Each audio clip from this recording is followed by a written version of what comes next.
नमस्कार प्रिय मित्रों, मैं ज्योतिषकार कमल आप सबका हार्दिक अभिनंदन करता हूं आपके अपने इस प्यारे यूट्यूब चैनल एस्ट्रो कमल में। दोस्तों, आज हम एक ऐसी साधना के बारे में बात करते हैं जो हिंदुओं में भी है, मुसलमानों में भी है और हर धर्म में, हर धर्म के जो आलिम हुए हैं, गुरु हुए हैं, उन सब ने इस साधना को स्वीकार किया है, लेकिन अपने अपने ढंग से किया है।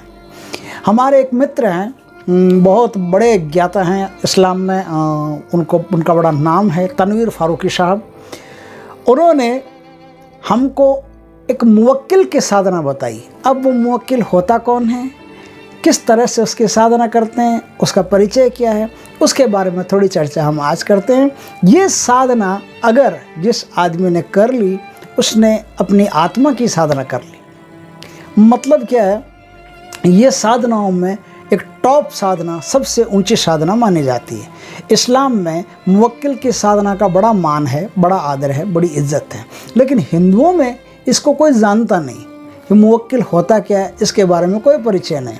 आज मैं आपको मुवक्किल कौन होता है, क्या होता है, ये भी बता दूंगा, और हिंदुओं ने कितना बढ़िया काम किया, सनातन धर्म ने कितना बढ़िया काम किया, वो भी बताऊंगा।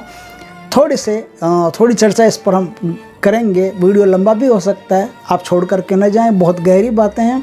ऐसी बातें सुनने को आपको हर जगह मिलेगी नहीं। तो हमने जिन गुरुओं से ये साधना सीखी है, वो साधना आज हम आपको बताएंगे। मुवक्किल होता क्या है? अल्लाह ताला ने जब आदम जात को इस धरती पर पैदा किया, तो अल्लाह ताला कुरान में उल्लेख है कि अल्लाह ताला कहते हैं कि इस धरती पर मैंने जब से आदम जात को पैदा किया, तो हर आदम जात के साथ, हर मनुष्य के साथ एक देवता भी होता है, एक उसका फरिश्ता भी होता है, जो हमेशा उसकी रक्षा करेगा, उसका मार्ग प्रशस्त करेगा, अच्छे बुरे का ज्ञान देगा। उसके लिए वो फरिश्ता एक गवाह होगा, मुवक्किल होगा। तो वो मुवक्किल क्या करेगा? वो मुवक्किल उसके सारे कर्मों का हिसाब रखेगा। हिंदुओं में भी इस साधना का बड़ा मान है, लेकिन अपने ढंग से। आज मैं आपको ये तो बताता हूँ कि मुवक्किल होता क्या है। तो मुवक्किल एक ऐसी शक्ति है मनुष्य की। ये शक्ति, मनुष्य में दो प्रकार की शक्तियाँ इस्लाम बताता है। उन दोनों प्रकार की शक्तियों की आज हम बात करते हैं। आगे हम थोड़ी सी सनातन धर्म की भी बात करेंगे। इस्लाम बताता है कि मनुष्य में जो रूह होती है ना, रूह, उस रूह के चारों तरफ एक शक्ति दौड़ती है, एक पावर दौड़ता है, और उस पावर का नाम है मुवक्किल। उस पावर के जो देवता हैं, फरिश्ते हैं, उस फरिश्ते का नाम है मुवक्किल। और हर आदमी के साथ एक मुवक्किल नियुक्त होता है, हर आदमी के साथ एक शक्ति नियुक्त होती है। वो आदमी उस शक्ति से इस संसार में भले बुरे कोई भी काम कर सकता है, बशर्ते कि उसने अपनी शक्ति को जागृत कर लिया हो। जिस दिन वो अपनी शक्ति को जागृत कर लेता है, प्रत्यक्षीकरण कर लेता है, देख लेता है, उसके बाद दुनिया में कुछ भी उसके लिए मुश्किल नहीं रहता।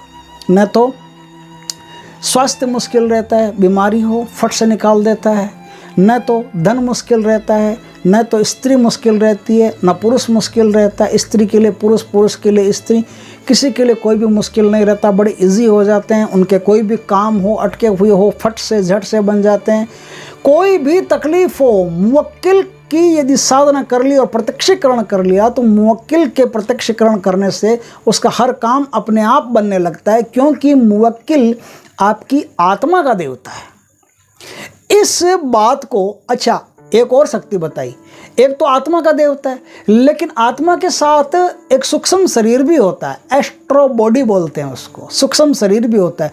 उस सूक्ष्म शरीर का भी एक देवता होता है, जो स्थूल शरीर के जैसा का जैसा एक शरीर और है। आपके भीतर जो बॉडी आपको दिखाई देती है, जो आप हैं, आपका जो भी नाम है, जो भी कपड़े पहनते हैं, जिस प्रकार के आप हैं, सेम वैसा का वैसा ही आपका क्लोन, आपका डुप्लीकेट एक और है जो आपके भीतर रहता है। उसका नाम है हमजाद, शहजाद। और हिंदुओं ने, सनातन धर्म ने उसको खोज करके बताया कि उसका नाम होता है छाया पुरुष। आपकी छाया जो आपके साथ साथ चलती है ना, ये सूक्ष्म शरीर का एक देवता है, जिसको हम हमजाद के नाम से जानते हैं, छाया पुरुष के नाम से जानते हैं, शहजाद के नाम से जानते हैं। 3-4 नामों से इसको हम पहचानते हैं। बड़ी गहरी साधनाएं हैं। ये साधनाएं मनुष्य को अपने जीवन में अवश्य करनी चाहिए। ये साधना करने से मनुष्य का ये लोक तो सफल होता ही है, परलोक भी सफल होता है। कोई आदमी यदि अध्यात्म की तरफ जाना चाहता है तो उस आदमी को अपने जीवन में मुवक्किल की साधना करनी चाहिए। अब सनातन धर्म में आत्म जागरण की साधना करनी चाहिए। मैं दोनों साधनाएं आपको बताऊंगा, लेकिन आत्म जागरण की साधना, आत्म जागरण के देवता वो अलग वीडियो में बताऊंगा, क्योंकि सनातन धर्म ने इस पर बहुत गहरा काम किया है। इस्लाम ने 2 ही चीज़ें पकड़ी है, सनातन धर्म ने बहुत सारी चीज़ें पकड़ी है। सनातन धर्म ने तो ये तक कहा है कि यत पिंडे तत् ब्रह्मांडे, जैसा तुम्हारा पिंड है वैसा ही ब्रह्मांड तुम्हारे पिंड के भीतर भी मौजूद है। जो ब्रह्मांड आपको इधर जो दिखाई देता है, जो ब्रह्मांड दिखाई देता है, वो सारा ब्रह्मांड आपके भीतर भी मौजूद है। तो लोग कहते हैं ना कि लाखों किलोमीटर दूर मंगल ग्रह, बृहस्पति ग्रह, शनि ग्रह इतने दूर से आदमी के भीतर कैसे असर कर सकते हैं, ये तो सब बकवास बातें हैं। नहीं, बकवास नहीं है। आदमी के भीतर भी शनि, राहु, केतु, मंगल, बुध सब है। कभी अवसर मिलेगा तो एक एक ग्रह का आपको निचोड़ बताऊंगा, कौन सा ग्रह कहाँ कहाँ किस प्रकार से भीतर काम करता है। और ये भीतर के ग्रह हैं, ये कोई आकाशीय ग्रहों की बात नहीं की जा रही है। जब कोई कुंडली देखता है, जन्म कुंडली की बात करता है, तो आपके भीतर एक ब्रह्मांड है, उस ब्रह्मांड में सौर मंडल है, उस सौर मंडल में आपके जो ग्रह हैं, उपग्रह हैं, उनकी बात की जाती है।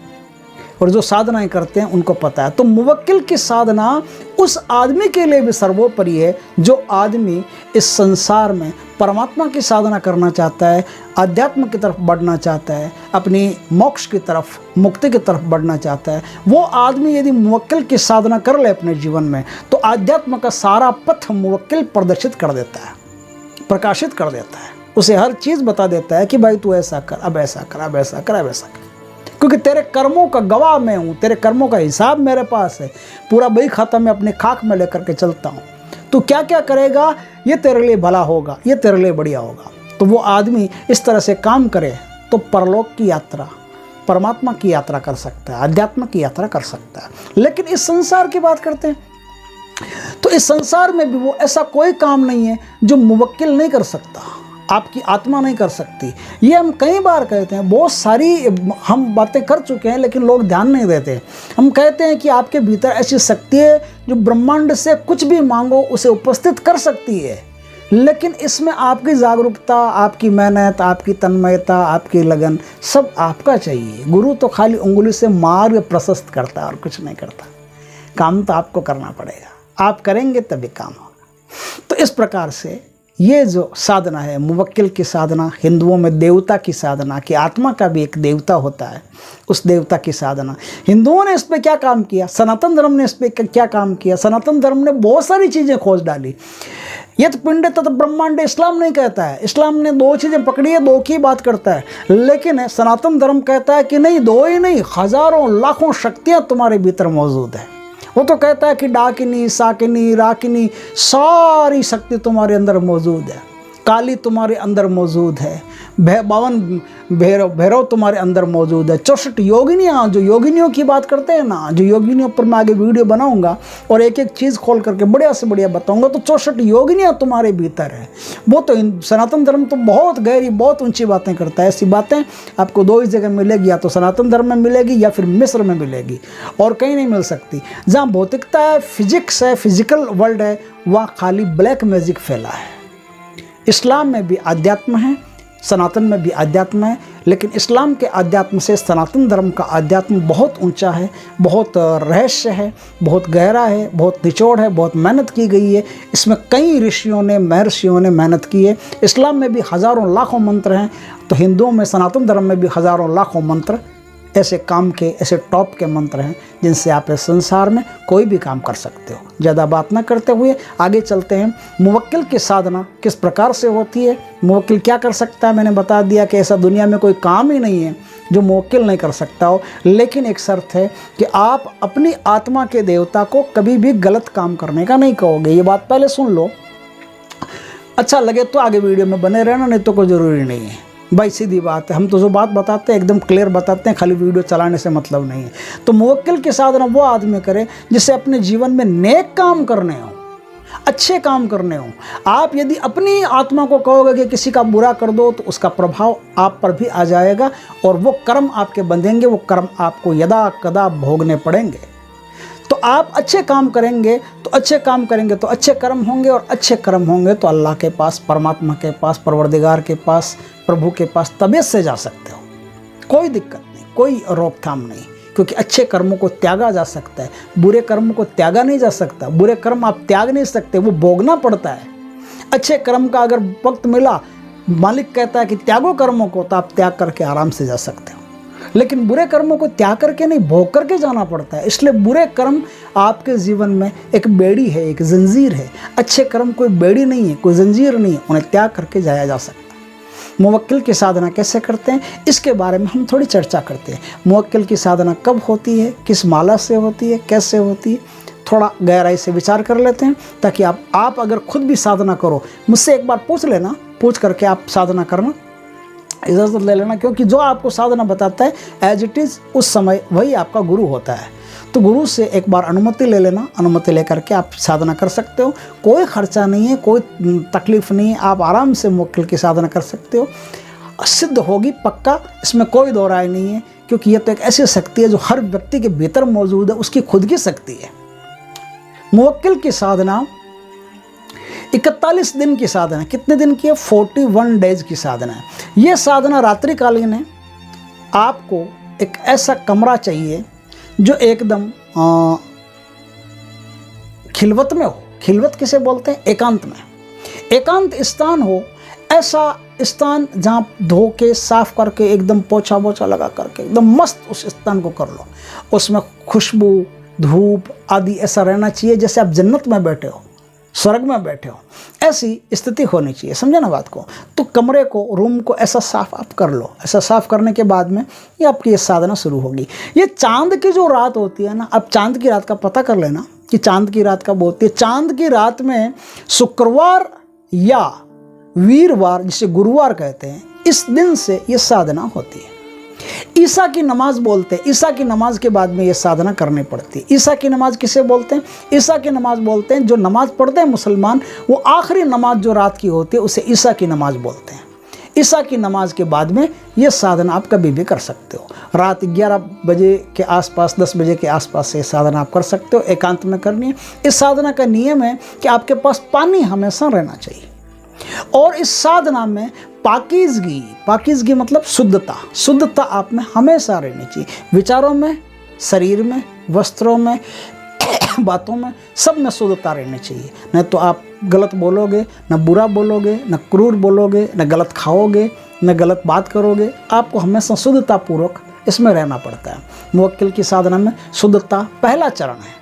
हर साधना, जो ऐसी साधना तामसिक नहीं हो, उसमें शुद्धता सबसे पहला पड़ाव होता है, पहला पायदान होता है, जिस पर पैर रख करके आपको आगे बढ़ना पड़ता है। तो शुद्धता में क्या है कि जो भोजन आप करोगे ना, वो भोजन आपको खुद बना करके करना पड़ेगा। ये थोड़ी सी मेहनत है, ये आपको करनी पड़ेगी। तो एकांत कक्ष हो, उसमें 41 दिन की पहले ही सामग्री रख लो अपनी, और भोजन खुद बना करके आप करोगे। और दरिया का पानी इसमें आपको पीना पड़ता है, और दरिया के पानी से आपको स्नान करना पड़ता है। आप साधना के बीच में यदि लघु शंका लगती है, पेशाब वगैरह लगती है ना, तो पेशाब वगैरह लगती है तो आपको पानी साथ में ले जाना पड़ेगा। और इस्तिनजा बोलते हैं इसको। इस्तिनजा का मतलब होता है कि पेशाब करने के बाद में लिंग या योनि, स्त्री कर रही हो तो योनि, पुरुष कर रहा हो तो लिंग, धो करके, साफ करके, सुखा करके फिर आप बाहर आओगे। इस प्रकार से इस साधना को आप करोगे। आपको भोजन में क्या करना है? भोजन में आपको बिना तेल मिर्च के भोजन करना है। बिना तेल मिर्च के या कम से कम तेल मिर्च के भोजन करना है, जिससे आपके पेट पर कोई असर नहीं पड़े बुरा। और आपको ऐसी कोई चीज़ नहीं खानी है जिससे गैस बनती हो या गैस निकलती हो। जैसे लहसुन खाओगे तो गैस निकलेगी, मूली खाओगे तो गैस निकलेगी, है ना, प्याज खाओगे तो गैस बनेगी, है ना, दूध पियोगे तो गैस बनेगी। तो ऐसी कोई भी चीज़ हो जिससे गैस बनती हो पेट में या गैस निकलती हो, दोनों ही काम नहीं करने। उससे पहले आपको पेट को एकदम क्लियर साफ रख लेना है। इस साधना का ये नियम है कि पेट आपका साफ रहना चाहिए। कभी कभी क्या होता है, साधना में आदमी बैठा होता है और अपान वायु वो विसर्जित हो जाती है ना, पाद वगैरह विसर्जित हो जाते हैं, तो ये साधना में दोष माना जाता है। तो पेट अगर पूरी तरह से साफ हो, नियमित खाना खाओगे, कम खाना खाओगे, कम भोजन करोगे, तो आपका पेट अच्छी तरह से उसको पचा भी लेगा, नींद वगैरह भी नहीं आएगी, साधना में आलस्य भी नहीं आएगा, आप आराम से साधना कर सकते हो ना। इस प्रकार से इस साधना को कर सकते हो। इस साधना को करने के लिए क्या करना पड़ता है, आपको जो जन्नत फिरदौस का इत्र होता है ना, सबसे बढ़िया तो जन्नत फिरदौस का इत्र ही होता है। वो ओरिजिनल आप लखनऊ से मंगाओ या कहीं से मंगाओ, ओरिजिनल जन्नत फिरदौस का इत्र हो, वही इत्र आपका काम आएगा। वो इत्र आपको लगा करके साधना में कर बैठना है। साधना पश्चिम दिशा में मुँह रख करके होगी। कब होगी ये मैंने सब बता ही दिया। पश्चिम दिशा में मुँह रख करके साधना होगी। लोबान की धूप इसमें चलती रहेगी, लगातार चलती रहेगी। जो इत्र होगा वो हिना का भी हो सकता है, उद का भी हो सकता है और जन्नत फिरदौस का भी हो सकता है। तीनों में से कोई भी इत्र आप काम में ले सकते हो, लेकिन सबसे बढ़िया इत्र मैंने कहा जन्नत फिरदौस का होता है, वो आप चाहो तो काम में ले सकते हो। इस साधना को शुरू करने से पहले क्या करना पड़ता है, कोई ये साधना को शुरू करने से पहले और शुरू करने के बाद एक एक बार दरूद शरीफ आता है, आप किसी मौलाना से पूछ लेना, नहीं तो मुझसे संपर्क कर लेना, मैं आपको दरूद शरीफ पढ़ना बता दूंगा, कैसे पढ़ते हैं उसकी विधि बता दूंगा ना। तो आप दरूद शरीफ का एक एक पाठ पहले करना पड़ता है। हिसार बांधने से पहले, साधना से उठने से पहले एक एक बार दरूद शरीफ का पाठ करना पड़ता है। दरूद शरीफ का पाठ करने के बाद में आपको क्या करना पड़ता है कि आपको हिसार बांधना पड़ता है। हिसार किसे कहते हैं, सुरक्षा घेरे को, सुरक्षा चक्र जो अपने आसपास बनाते हैं चारों तरफ, उसे हिसार बोलते हैं। तो वो हिसार कैसे बनाएंगे आप, आयतुल कुर्सी आती है। आयतुल कुर्सी अल्लाह की एक प्रार्थना है, मतलब परमात्मा की एक प्रार्थना, जिसे इस्लाम में अल्लाह की इबादत कहते हैं। वो इबादत लिखी हुई है, उस इबादत को आपको 41 बार पढ़ करके हाथों पर ऐसे फूंक मारनी है, दम भरना, इसे दम भरना कहते हैं ना। फूंक मार दी, ये दम भर गया। अब क्या है, ऐसे मसल लिया, मसलने के बाद में ये उंगली, शहादत की उंगली, इंडेक्स फिंगर से अपने चारों तरफ ऐसे इशारा करना है ऐसे, ताकि आपके चारों तरफ हिसार बंध जाए। इशारा कर लिया, अब हिसार बंध गया। अब आप अपनी साधना शुरू करोगे। लेकिन इसमें मंत्र कितने पढ़ने पड़ेंगे आपको, हर रात आपको 1093 है ना, 1093 मंत्र आपको रोज पढ़ने पड़ेंगे। किससे पढ़ने पड़ेंगे, सफ़ेद हकीक की माला से पढ़ने पड़ेंगे। सफ़ेद हकीक की माला आपके पास होनी चाहिए, तस्वीर, वो आप ले आइए। और उल्टे ढंग से मुसलमानों में फेरते हैं, ध्यान रखना, तो उल्टे ढंग से माला फेरनी है। ये माला उसमें गोमुखी के अंदर नहीं रहती, बाहर रहती है। तो इस प्रकार से आप इस साधना को कर सकते हो। आगे क्या होगा, इस साधना को शुरू करने से पहले क्या करना पड़ता है, शुरू करने से पहले सफ़ेद रंग की मिठाई लेनी पड़ती है। सफ़ेद रंग की मिठाई पर फातिया पढ़ करके और बच्चों में वो मिठाई आपको बांट देनी पड़ती है। वहाँ से आपकी साधना स्टार्ट होती है। ठीक है, ये काम आपने कर लिया। भोजन का मैंने बता दिया, पेट साफ, वो सब बातें बता दी। अब क्या है, इस साधना को आपको 41 दिन करना है। लेकिन जैसे ही आप 30 दिन पार करोगे, 30 दिन पार करने के बाद में अब आपको रूहानी एहसास होना शुरू हो जाएंगे। रूहानी एहसास होना शुरू हो जाएंगे का अर्थ है कि अब आपको भय भी लगेगा, डर भी लगेगा। आपके आसपास ऐसी घटनाएं होगी जो आपको डराने वाली हो, भयभीत करने वाली हो। कोई भी शक्ति हो इतनी जल्दी प्रकट नहीं होती है, उसे प्रकट करने के लिए दम चाहिए, जीवट वाला आदमी चाहिए। तो अब 30 दिन के बाद में क्या होगा कि थोड़ा सा भय उपस्थित होगा, लेकिन निर्भय होकर के साधना करो। कोई डर नहीं है, हिसार बंधा हुआ है, आपके अंदर कोई आ नहीं सकती, कोई आपको परेशान नहीं कर सकती। और हिसार इतना लंबा, इतना बड़ा बांधना है कि आप अगर मूर्छित भी हो जाओ, बेहोश भी हो जाओ, तो भी आपको कोई तकलीफ नहीं हो। आप चक्कर के अंदर ही गिरो, और अंदर ही, जब तक आप अंदर हो तब तक आपका कोई कुछ नहीं उखाड़ सकता, कोई कुछ नहीं बिगाड़ सकता। इस प्रकार से आप इस साधना को पूर्ण कर सकते हो ना। ये 30वें दिन के बाद में जो रूहानी एहसास आपको होगा, ये एहसास किसी को भी बताना नहीं है। ये एहसास जो हो, ख्वाब में जो बातें आए, सपने में जो बातें आए, जो भी आपको पता चले, ये सारी की सारी बातें आप गुप्त रखेंगे, किसी को भी कोई भी बात नहीं बताएंगे। और जीवन में कभी भी आपने मुवक्किल की साधना की है, ये बात भी किसी को नहीं बताएंगे। और कोई ऐसा काम नहीं करेंगे जो टेस्ट के लिए, परीक्षण करने के लिए हमने कर लिया, या किसी को बर्बाद करने के लिए कर लिया, या कोई बुरा काम कर लिया, ऐसा कुछ भी करना नहीं है आपको हमेशा एक शालीन, एक संतुलित जीवन जीना है, जिससे पता नहीं चले किसी को कि आपके पास कोई सिद्धि भी है क्या, क्योंकि ये आपकी आत्मा की सिद्धि है ना। तो आपकी आत्मा की सिद्धि है तो इसके बारे में लोगों को पता भी नहीं चलना चाहिए, ये एकदम गोपनीय सिद्धि रहनी चाहिए। इस प्रकार से आप आराम से, तबीयत से इस सिद्धि को पूरा कर सकते हो। 41 दिन तक आपको मुवक्किल से बात नहीं करनी, सिर्फ अपने मंत्र जाप करने हैं। जितने मंत्र मैंने बताए 1093 उतने मंत्र आपको रोज़ पढ़ने हैं। बस मंत्र पढ़ करके आप अपने घर आ जाओ, या फिर जहाँ रहते हो वहीं सो जाओ, कोई दिक्कत नहीं है। इसमें कपड़े जो हों वो सफ़ेद रंग के कपड़े चाहिए, ढीले ढाले कपड़े चाहिए, चाहे तो तहमद हो सफ़ेद, माथे पर जालीदार टोपी हो, और एक चटाई हो, उस शाप चटाई पर आपको साधना करनी पड़ती है। इसमें धूप जलता है, खाली दीपक विपक की कोई ज़रूरी नहीं है। एक छोटा सा 0 वाट का बल्ब आपके कमरे में अगर जल रहा हो तो सबसे बढ़िया रहता है। उस बल्ब की रोशनी में, हल्की हल्की रोशनी में आप साधना कर सकते हो। ये सब पूरी बातें मैंने बता दी। इस प्रकार से आपके जीवन में मुवक्किल उपस्थित होगा, मुवक्किल आपको आशीर्वाद देगा, मुवक्किल आपके साथ फिर 24 घंटे रहेगा। और मुवक्किल जैसे ही आपको आशीर्वाद देता है, आपके शरीर में कुछ चेंजिंग होना शुरू हो जाती है, कुछ मेटाबॉलिज्म चेंज होना शुरू हो जाते हैं। तो क्या होता है, आपका शरीर अंदर से बहुत शक्तिशाली फील करता है। आपके शरीर में ऐसी अश्वशक्ति बढ़ जाती है कि आप कितना ही काम कर लो थकोगे नहीं। जब सोना चाहो, इच्छा हो तब सो गए, तुरंत उठने की इच्छा हो तुरंत उठ गए, थकान कहीं भी नहीं है, दूर दूर तक नहीं है, कोई भी बीमारी नहीं आपको हो सकती, कोई भी आर्थिक कष्ट आपको नहीं हो सकता। जब जितने रुपयों की आवश्यकता होगी तत्काल आपके पास आकाश से आओ, पाताल से आओ, इधर से आओ, उधर से आओ, तुरंत उपस्थित हो जाएंगे।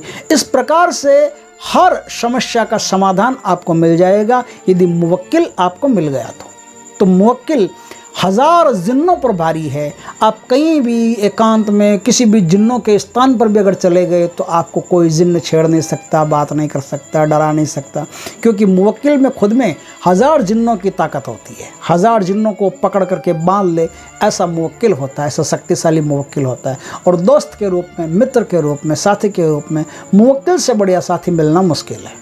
तो इस प्रकार से आप मुवक्किल की साधना करके समाज में अच्छे कर्म करो। अब रहा मुवक्किल का मंत्र, तो वो मंत्र मैं आपको बताता हूँ, ध्यान से उस मंत्र को सुने और अच्छी तरह से उस मंत्र को पहले रट करके फिर साधना आप करें। मंत्र है अजीबू या सफराइलू बिहक या समद या कयूमू या रकबू। फिर सुनाता हूँ, अजीबू या सफराइलू बिहक या समद या कयूमू या रकबू।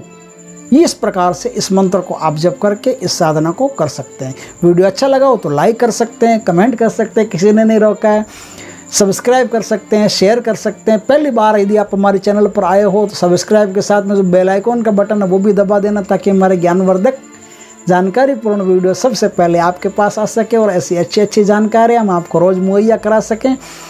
तो कैसा लगा ये वीडियो, इस बात को कमेंट में ज़रूर कहें, लिखें। कमेंट में जो भी आपको पूछना हो वो भी लिखें, और इस तरह से इस साधना को आप कर सकते हैं। जय श्री कृष्णा दोस्तों। आगे मैं साधना दूंगा आपको आत्म जागरण की, आत्मदेव की, योगिनियों की, जो आदमी के शरीर होती है, डाकिनी, साकिनी, राकिनी, इन सब की साधना दूंगा। आप वीडियो में बने रहना, वीडियो में हमारे साथ रहना। बहुत सारी अच्छी अच्छी जानकारियाँ आगे आने वाली है, छोड़ करके मत जाइए।